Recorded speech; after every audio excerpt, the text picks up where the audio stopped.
Hi everyone, hope your day is going great. I'm Nargis and today I'm going to discuss the effect of urbanization, climate change, and corrosion on land, environment, society, and people's lives over time. So, as you remember, I'm going to an arts institution in Ottawa for my mobility. Ottawa, situated in the province of Ontario, Canada, has various natural resources that contribute to its environmental richness and economic potential. Some of these resources include expansive forest areas containing a variety of tree species like maple, oak, pine, and birch. These forests provide timber, support wildlife habitats, as well as provide green landscapes. Also, surrounding areas of Ottawa include fertile agriculture land suitable for farming. And as we know, Ottawa is positioned at a confluence of several rivers, including the Ottawa, Rideau, and the Gatineau rivers. These waterways provide freshwater resources and support diverse ecosystems. Also, while Ottawa itself is not known for extensive mining activities, the broader region of Ontario has rich mineral deposits. These include minerals such as gold, nickel, copper, zinc, silver, and other resources found in mines located in areas farther from the city. As I mentioned before, Ottawa is the traditional land of the Anishinaabe Algonquin Indigenous people who used the river for trade and the land for farming and living. Indigenous cultures often view the land as sacred, not only as a physical entity but also as a spiritual and cultural foundation that provides sustenance, identity, and connection to their ancestors.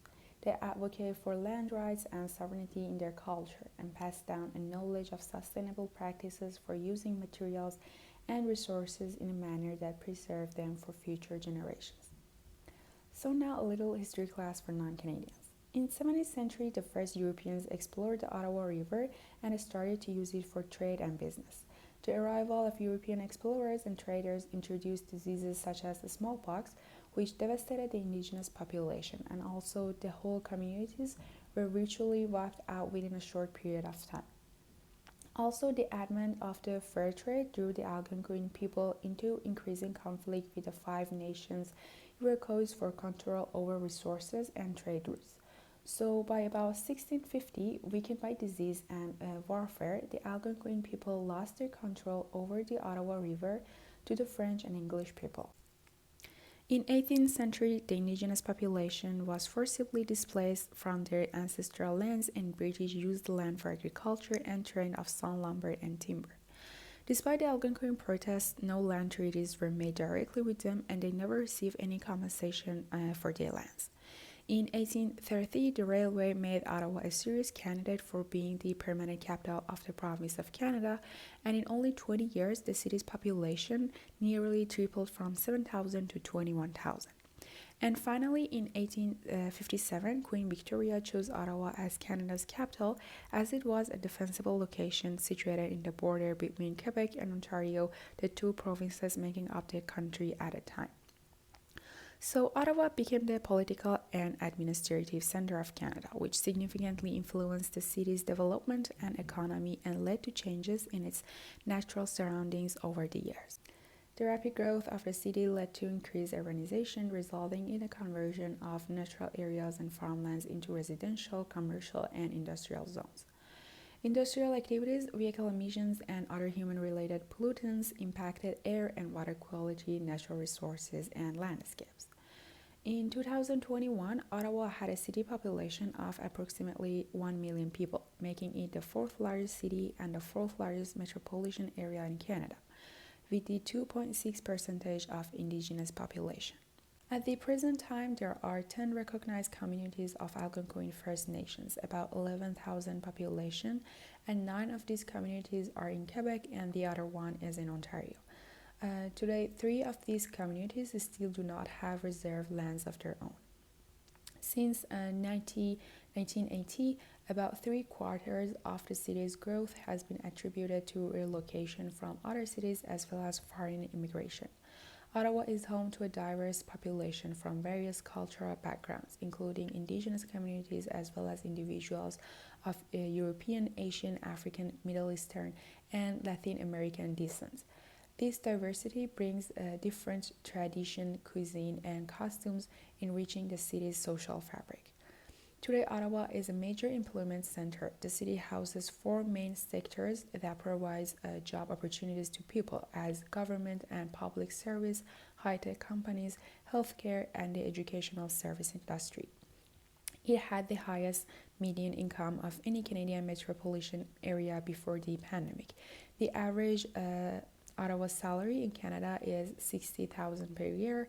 It starts as $40,000 per year, while most experienced workers make up to $125,000 per year. And the cost to rent a one-bedroom apartment surpasses $2,000 a month in Ottawa.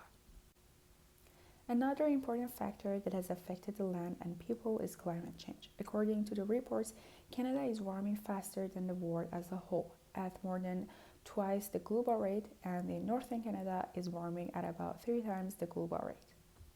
And despite its relatively small population, Canada is still a top 10 greenhouse gas emitter with a per capita emissions 3 to 4 times the global average.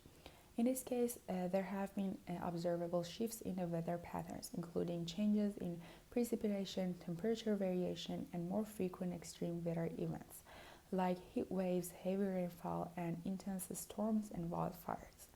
These changes can impact ecosystems, affecting wildlife, people, and the overall balance of the environment. Climate change is taking a growing toll on First Nations in Canada, depleting food sources and affecting their health. In some geographic locations, residents reported drastic reduction in the quantity of food they were able to harvest, caused by climate change impacts on wildlife habitat. Households must supplement their traditional diet with more purchased food, but grocery stores are often removed and the prices for nutritious foods are prohibitive.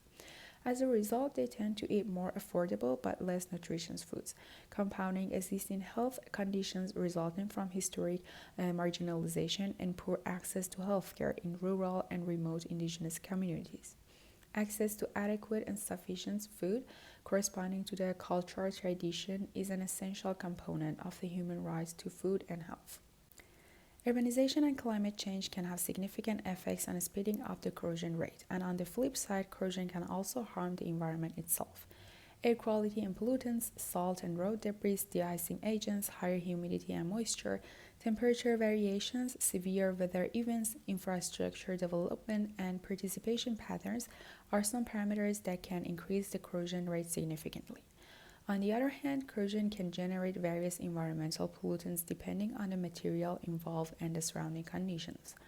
Corrosion of metals releases metal ions, rust, oxidation products, gases or vapors, and other byproducts into the environment, which can affect the air, land, and water quality in the surrounding area and harm plants, aquatics, and other living organisms, disrupting the natural balance of the ecosystem. So in conclusion, there have been many factors affecting equity, diversity, environment, and society, were significantly impacting both the land and the lives of its inhabitants over the years.